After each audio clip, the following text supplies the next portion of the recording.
Question 8 is using a right-angled triangle to form a really big equation and find out what x is.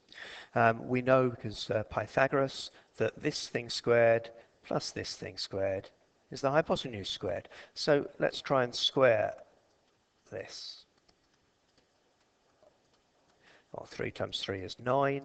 We've then got 6 root 2's and another 6 root 2's, so that's 12 root 2's. And these two things together is 4 times 2, which is 8.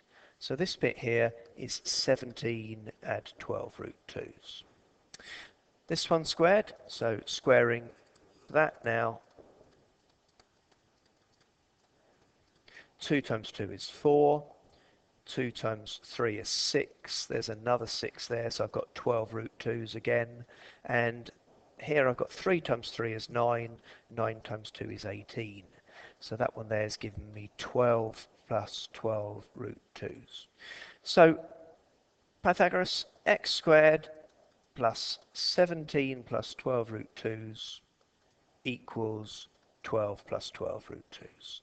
12 plus 12 root 2's cancel out, so I've got x squared equals, minus 5. That's annoying.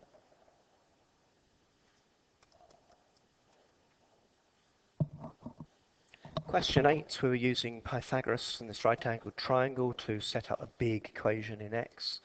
First of all, I need to square this, so I've got, what's that, 3 plus 2 root 2 times by 3 plus 2 root 2's. 3 times 3 is 9. I've got 6 root 2's here and another 6 root 2's here, so that's 12 root 2's. And the square roots here, 2 times 2 is 4. 4 times another 2 makes 8. So I've got 17 plus 12 root 2's here. That's what that squared is. I also need to add x squared, and that's going to equal what this thing squared is. Again, multiplying that out, I'd get 4 plus, that's 6, another 12 root 2's. And this one squared is 3 times 3 is 9. 9 times 2 is 18. So altogether there I've got 22 plus 12 root 2's.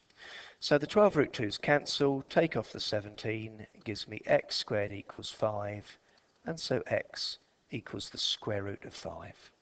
I don't think it could be the square root of minus the square root of 5, because then that would give you a negative distance here, and clearly you can't have a negative distance for a triangle. So x equals the square root of 5.